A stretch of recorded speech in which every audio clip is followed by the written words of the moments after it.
Good afternoon and welcome to the White House. I'm Corey Schulman in the Office of New Media, and October is Cybersecurity Awareness Month.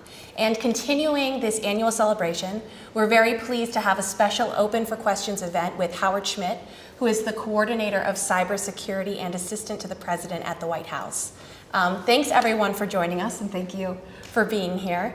Right now, I'm keeping an eye on a live Facebook chat.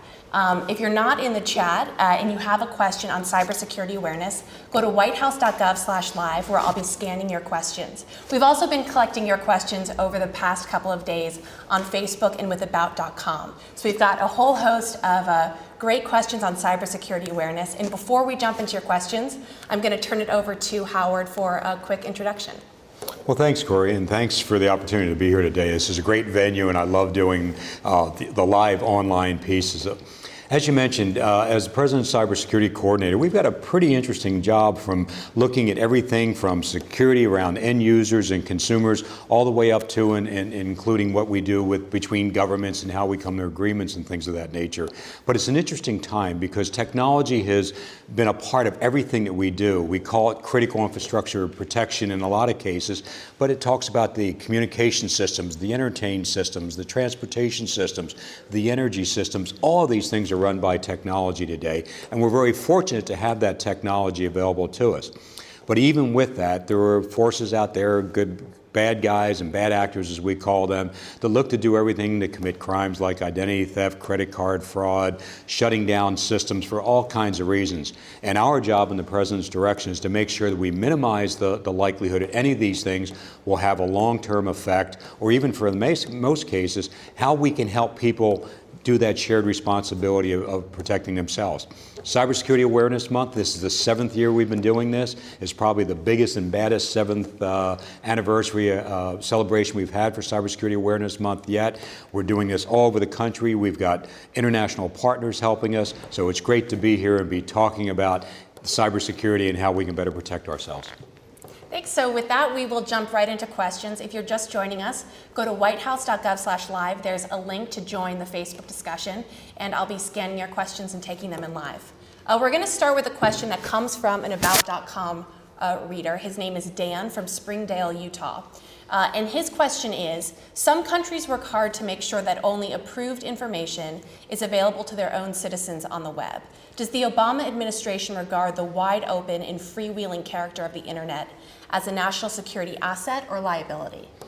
Well, Dan, thanks for that question, because when we look at what we use the internet for, as I mentioned in my comment a moment ago, everything from communications to entertainment, but the administration looks at it as a vehicle by which that we can communicate freely internationally. So when we start looking at things about content and discussions of things that I think we all hold very dear to us from a democracy standpoint, we believe that it is a national asset to be able to do that, which is consistent with the way our government has been built and the way we all live our online world.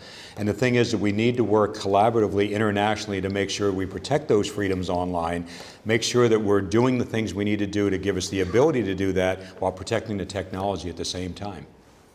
Okay, so this is a question that's just come in live from Facebook.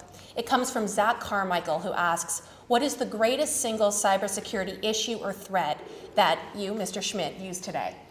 You know, that's a really good question, Zach, because when we start looking about the things that people ask me all the time is what keeps you up at night.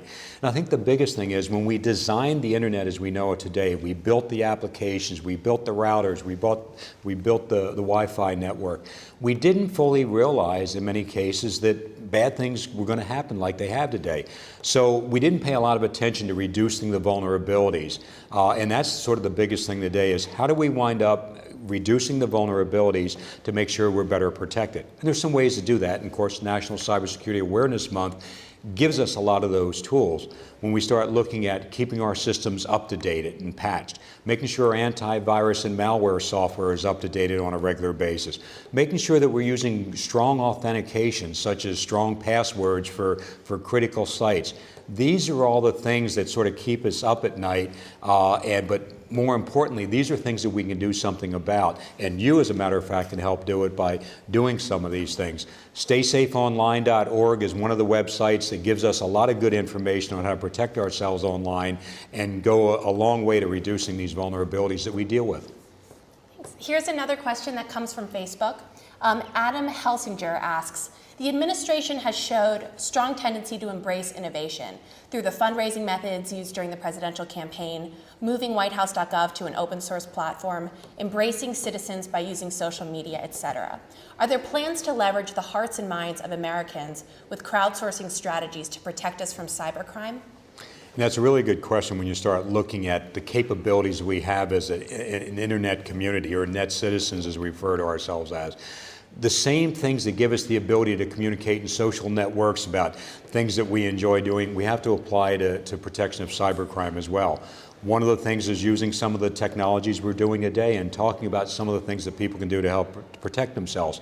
But we also have some really good resources put together, and a good example is the FBI, in concert with the National White Collar Crime Center, a number of years ago pulled together the Cybercrime Center, which is actually a website where citizens go to and provide information about potential vulnerabilities, things where people become victim, information about those committing cybercrimes, and it's a good way to get all these things together in a central location and help push those out, particularly in the United States, state and local law enforcement, so they can help leverage the things we're doing in our own cities.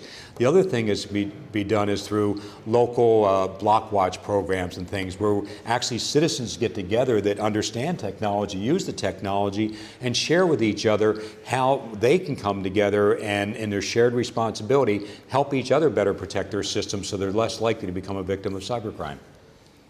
If you're just joining us and you want to join the discussion, go to whitehouse.gov/live. There's a link and you can hop right into the live Facebook chat where Howard will be answering many of your questions. I have another question that comes from, this one comes from about.com. And this is a person in Virginia, or actually her name is Virginia. She's from North Carolina. She wants to know what guidelines are currently in place pertaining to White House, Pentagon, or other governmental employees, down to and including employees at local levels, regarding their taking PCs out of the office, i.e. home, traveling, etc. How are lapses in this protocol presently handled? Well, as I mentioned a few moments ago, we as a government are looking to leverage all the aspects of technology, including the ability to do remote access. Things where people, particularly in bad weather conditions, where you'd have to work from home and things. So part of that goes with the policies this agency has, depending upon its region, to make sure that we have the ability to provide the services as a government from any location, whether it's in the office or outside the office. With that, we also have policies very strictly that say things that contain information about citizens, or what we refer to as PII, personally identifiable information, that we're doing all we can to protect it. For example, there may be policies indeed in agencies that says you will not take information that from work to a home or to a trip or some place like that unless it's protected by encryption. We look at removable media such as USB sticks, DVD, anything that we could move data from a work location to another location, those things need to be protected as well. So it's a real balance. We need to make sure we're protecting the data, but still giving the ability to deliver those services. And we have good policies in place, but just as important as having the policies in place to protect it, we also have a good process in place to deal with incidents where, say, something gets stolen out of someone's house or car, to be able to report that and immediately notify those affected by it so they can better protect their information as well. Thank you. Here's another question from Facebook. It comes from Kathleen Reed. And she wants to know, on Facebook, there have been several games released that glean personal identification information that can be used for identity theft. As far as I know, the perpetrators have never been pursued or apprehended as criminals. What's the plan for protecting us from these cyber criminals, and what's the plan for teaching all of our children to protect their personal information? You know, and that's a great question, because when you start looking at some of the capabilities we have, and as an avid Facebook user and long-time Facebook user, I always worry about some of the applications. As I said in the very beginning, those that are out there looking to somehow have a negative impact on our ability to use the technology are ones that the government, particularly the law enforcement community, looks to send a clear message that while you may get away with it once in a while, we will look for ways to identify, collect the evidence, and prosecute you for these things that you're doing. So while a lot of these cases may not be public, there's oftentimes a mechanism by either state and local law enforcement or federal authorities to investigate these things and hold these people accountable and prosecute them for it. Internationally, it's even more of a challenge. Because while we look to some of the criminal activity that goes on online, it's not uniform around the world. So we need to make sure we're working with our international partners to ensure that if they're working from a country outside the United States, that number one, the laws exist to give those countries the ability to investigate and prosecute those people, but also that we're cooperating to make sure that the evidence we may collect here in the United States through one of these pieces of bad apps that we see out there from time to time, that they're able to use that to prosecute them in their country as well.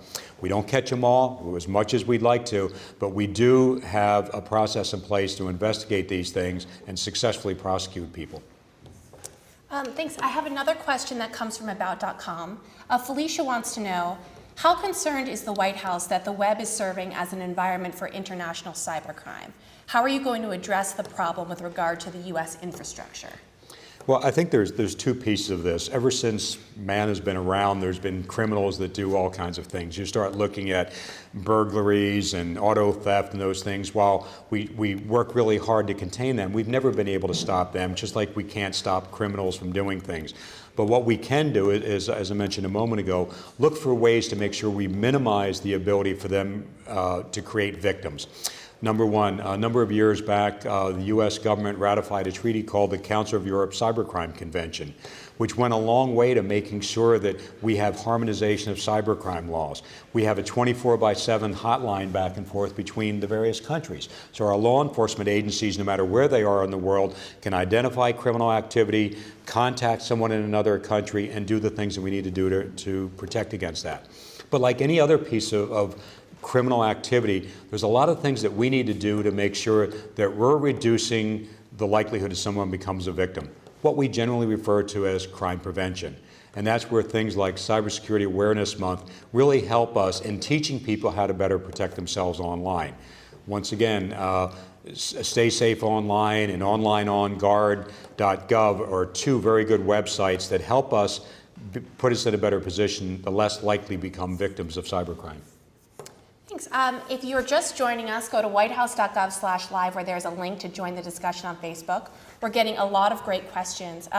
One question from Facebook, this comes from someone named Howard Schmidt, and they want to know, is there a cybersecurity emergency plan in place so that in case of an emergency, cyber terrorists do not attack our critical technology infrastructure? And thanks for that question, Howard, because when we start looking at the fact that if there continues to be people committing criminal acts out there and doing things to affect our infrastructure, one of the key things that the government has need to do is put together an incident response plan. This is what we call the National Cyber Incident Response Plan, or the NCIRP.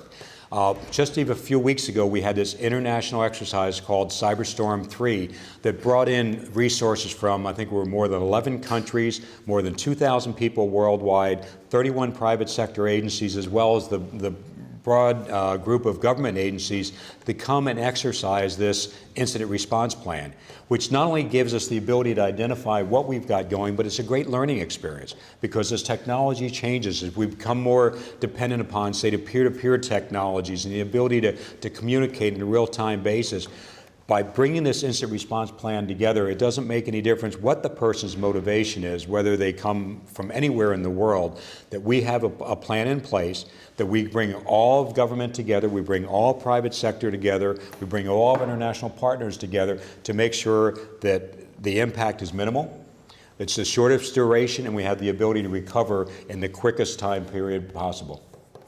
Thanks. I have another question that comes from About.com.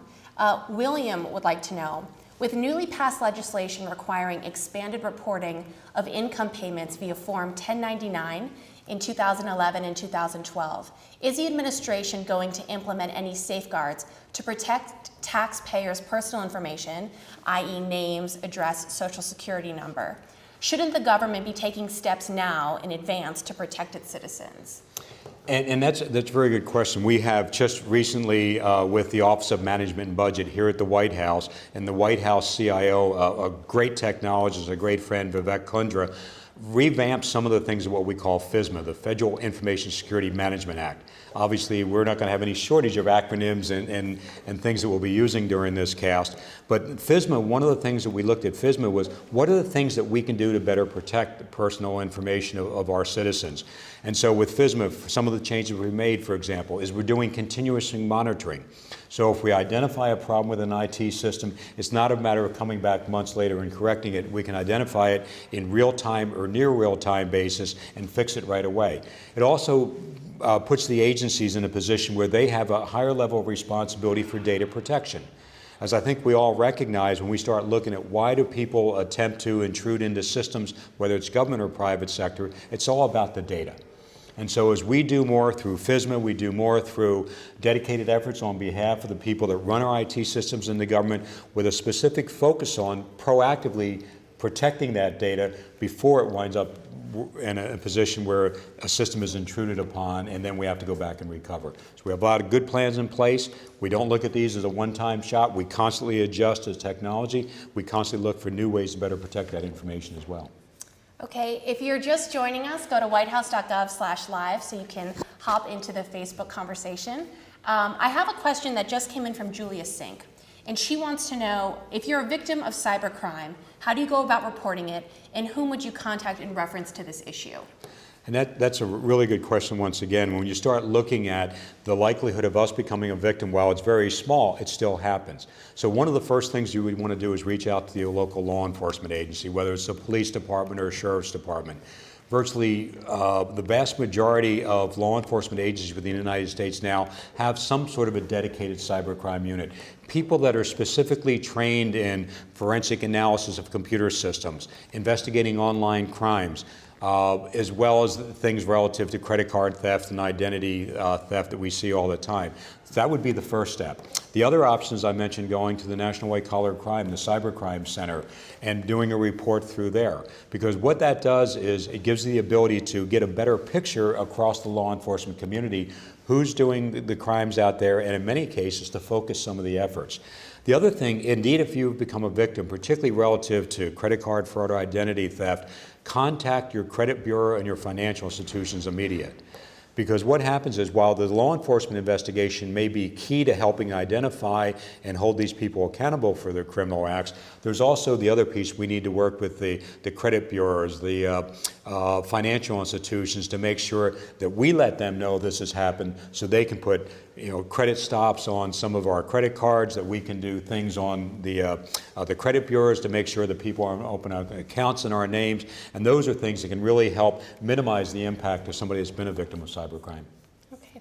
I've got another question from Facebook.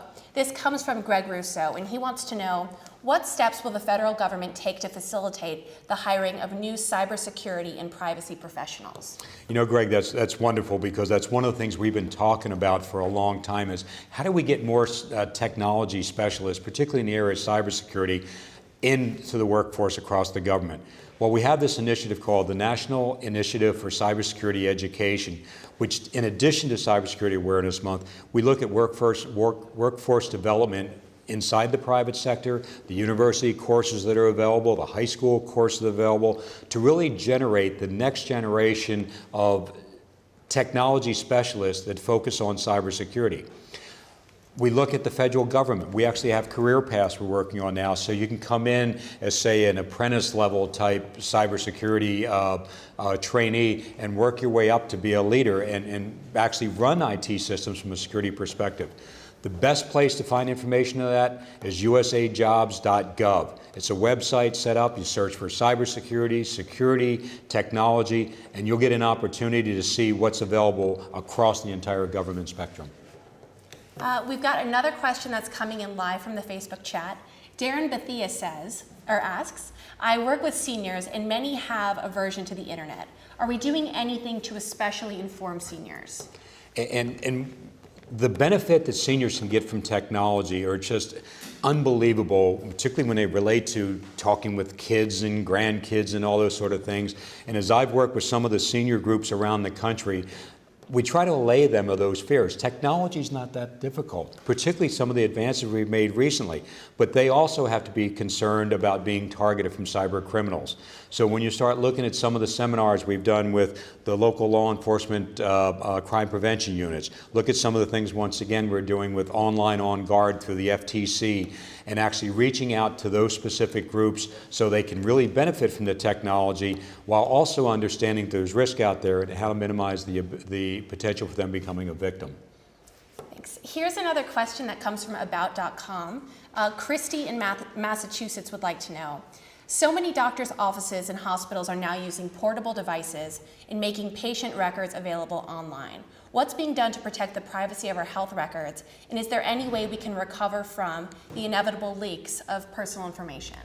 And Christy, that's a really good point, because one of the President's key initiatives is the Health IT initiative, to be able to create electronic records for us to benefit no matter where we are in the country, to have the maximum benefit from the technology in the health industry.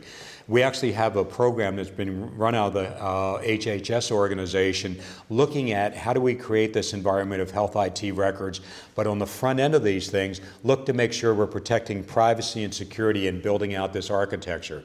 We're very fortunate to have my offices leading that effort on the cybersecurity piece for the e-health records and e-health initiative, working with our experts across the government and the private sector to make sure we have that mechanism in place to make sure that people don't wind up in a position where they become a victim.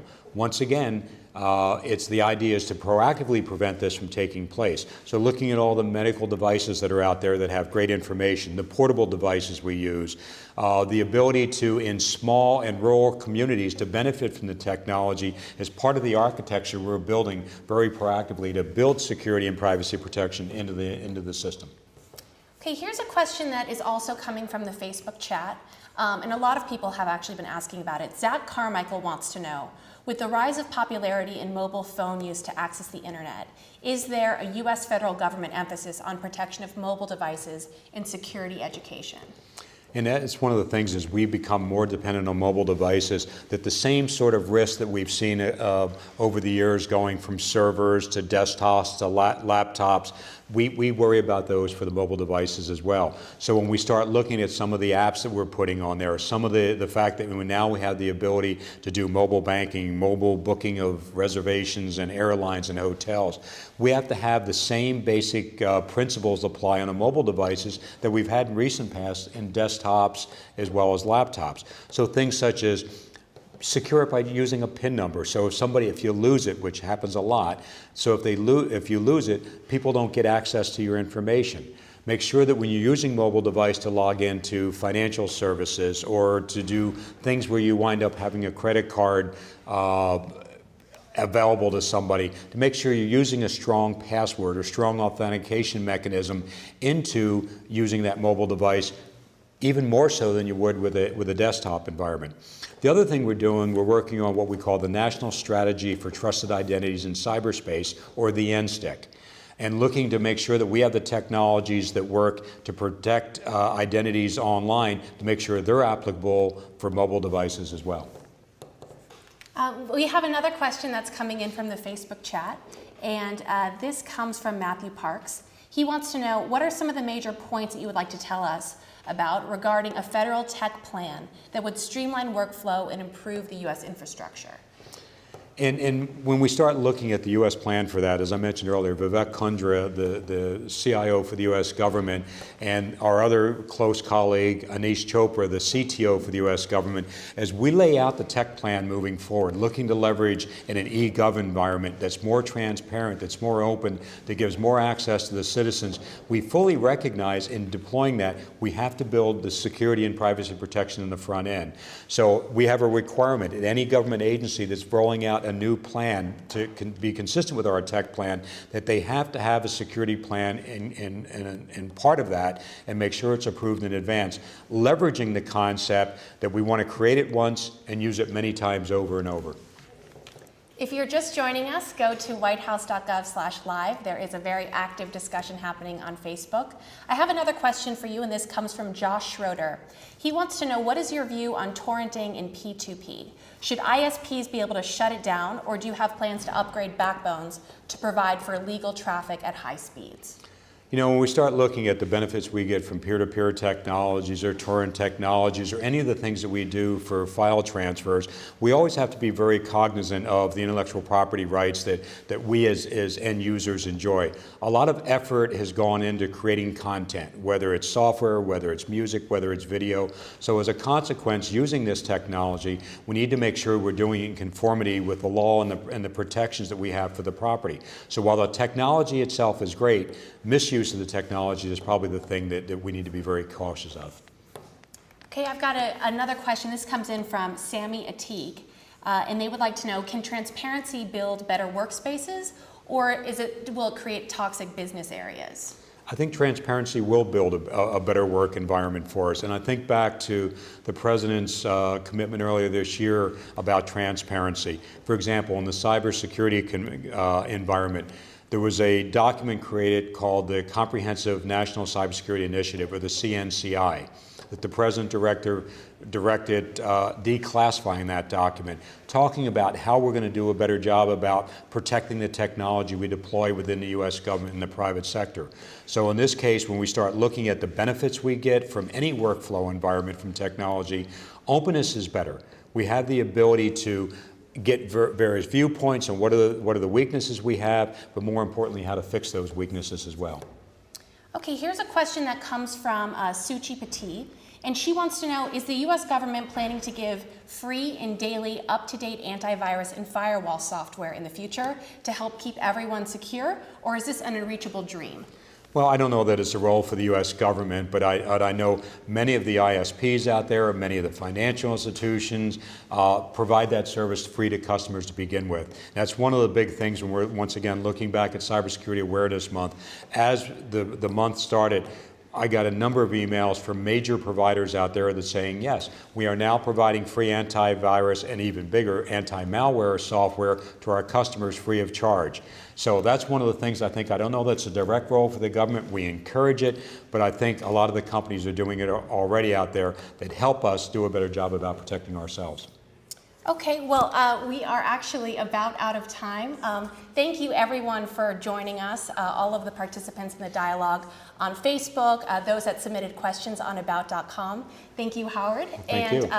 If you are looking for more information on cybersecurity, visit whitehouse.gov. We have links to the places that Howard mentioned during the chat. And thanks for joining us. Thank you.